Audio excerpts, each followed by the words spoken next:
Target है खालिद मिशाल। खालिद मिशाल वही शख्स है जिसे मोसाद ने आज से 27 साल पहले जहर का इंजेक्शन दे दिया था, लेकिन फिर भी वो बच गया और आज 27 साल बाद फिर से नेतन्याहू के सामने उनका सबसे बड़ा दुश्मन बनकर खड़ा हो चुका है। ये रिपोर्ट देखिए।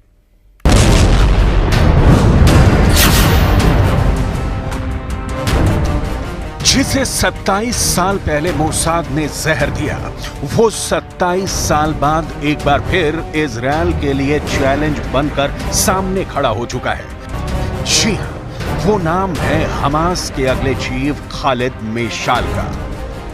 इस्माइल हानिया की हत्या के बाद खालिद मेशाल अब हमास का टारगेट नंबर 1 बन चुका है। कैसे मोसाद के एजेंट्स ने दिया था खालिद मेशाल को पॉइजन वाला इंजेक्शन और अब मोसाद क्या करने वाला है, इसकी डिटेल आगे। लेकिन उससे पहले देखिए इजरायली खुफिया एजेंसी मोसाद के उस चक्रव्यूह को जिससे उसके दुश्मनों को रातों को नींद नहीं आती। मोसाद ईरान में अपने नंबर 1 दुश्मन को मौत के घाट उतार चुका है। मोसाद लेबनान में भी चौकन्ना हो गया है। मोसाद सीरिया पर नजरें गड़ाए हुए है। मोसाद कतर में भी है। मोसाद तुर्की में भी है। मोसाद के दुश्मन अपनी जान बचाने के लिए चाहे किसी भी बिल में छिप जाएं, मोसाद अपने दुश्मनों को ढूंढ कर मारेगा। मोसाद की आंखों में बदला है। मोसाद में ऐसा जिगरा है कि इजरायल के दुश्मन पानी नहीं मांगते। ये बात हमास भी जानता है कि 7 अक्टूबर के हमले ने उसके एनकाउंटर का स्टेज तैयार कर दिया है। मोसाद अपने टारगेट नंबर 1 इस्माइल हानिया को खत्म कर चुका है। इजरायल ने अपने टारगेट नंबर 2 गाजा के लादेन मोहम्मद दाएफ को मार दिया है। बेरूत का कसाई के नाम से मशहूर फौद शुक्र भी जमीन में दफन हो चुका है। मोसाद रुका नहीं है। मोसाद के सामने अब उसका अगला टारगेट खालिद मेशाल है, जो इस्माइल हानिया के बाद हमास का चार्ज संभाल सकता है। मोसाद का टारगेट नंबर 3 सालेह अल अरूरी है।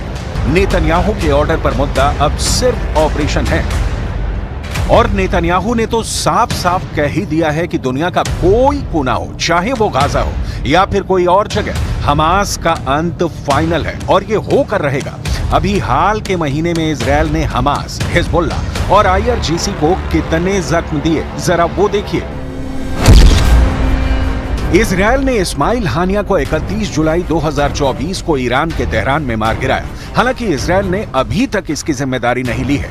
30 जुलाई 2024 को लेबनान के बेरूत में हिजबुल्लाह कमांडर फौद शुक्र को मौत के घाट उतार दिया। 8 अप्रैल 2024 को लेबनान के ही अस सुल्तानिया में Hezbollah commander Ali Ahmed Hussein को मारा। 2 अप्रैल 2024 को IRGC कमांडर मोहम्मद रेजा जिहादी को सीरिया के दमिश्क में मारा। 2 अप्रैल 2024 को ही मोहम्मद हादी हाजी रहीमी को मारा। 31 मार्च 2024 को लेबनान के हुनैन में हिजबुल्लाह कमांडर इस्माइल अल जिन को मार गिराया।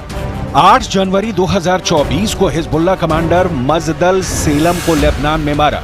2 जनवरी 2024 को हमास पॉलिटिकल ब्यूरो का डिप्टी चीफ सालेह अल अरूरी को लेबनान के बेरूत में मारा। 25 दिसंबर 2023 को IRGC में एडवाइजर सैयद राजी मोसावी को सीरिया के दमिश्क में मार गिराया। इजरायल एक के बाद एक अपने 3 पावरफुल दुश्मनों को खत्म कर चुका है और अब निशाने पर है खालिद मेशाल। अब जानिए कि कौन है खालिद मेशाल, जो हमास का नया चीफ बनने वाला है। लेकिन उससे पहले खालिद मेशाल की 27 साल पहले की वो कहानी, जब वो बेड पर पड़ा था और अपनी आखिरी सांसें गिन रहा था। सितंबर 1997 खालिद मेशाल अस्पताल के बिस्तर पर पड़ा था और मर रहा था। उसके खून में जहर बह रहा था। इससे उसका श्वसन तंत्र आहिस्ता आहिस्ता काम करना बंद करता जा रहा था। एक मशीन के जरिए उसके फेफड़ों को ऑक्सीजन दी जा रही थी। बेंजामिन नेतन्याहू के आदेश पर ही इजरायली खुफिया एजेंसी मोसाद के एजेंटों ने खालिद मेशाल को कान के जरिए जहर का इंजेक्शन दिया था। सन 1997 में यह घटना हुई और इसके 15 साल बाद दिसंबर 2012 में खालिद मेशाल गाजा सिटी में लोगों के सामने आया। वो फिलिस्तीनियों की भीड़ के बीच एक रॉकेट के विशाल मॉडल से बाहर निकला। उसकी शान में नारे लगाए गए। उसने फिलिस्तीनियों को संबोधित किया। उसने कहा कि हम कभी भी इजरायली कब्जे की वैधता को मान्यता नहीं देंगे। इजरायल के लिए कोई वैधता नहीं है, चाहे इसमें कितना भी समय लगे। उसने कहा था कि हम यरूशलेम की हर इंच जमीन को मुक्त कराएंगे। इजरायल को यरूशलेम में रहने का कोई अधिकार नहीं है। मेशाल का जन्म 28 मई 1956 को वेस्ट बैंक में रामल्ला के पास सिलवाड में हुआ था। 15 साल की उम्र में वो मिस्र के सुन्नी इस्लामवादी संगठन मुस्लिम ब्रदरहुड में शामिल हो गया। 1987 में फिर हमास का गठन हुआ। 1992 में वो हमास के पोलित ब्यूरो का संस्थापक सदस्य बन गया, जिसका उसने 1996 और 2017 के बीच नेतृत्व किया। अपने कार्यकाल के खत्म होने के बाद उसने पद छोड़ दिया और इस्माइल हानिया उसका उत्तराधिकारी बना।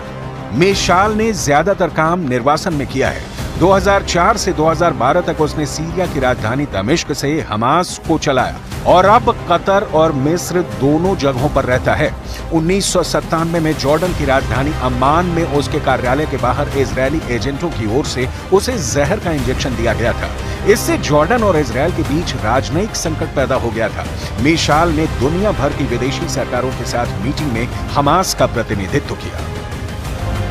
अब खालिद मेशाल और बेंयामिन नेतन्याहू फिर से एक दूसरे के आमने सामने होंगे, क्योंकि इस्माइल हानिया की मौत के बाद मेशाल को हमास का चीफ बनाया जा रहा है। इसीलिए मोसाद सुपर एक्टिव हो चुकी है।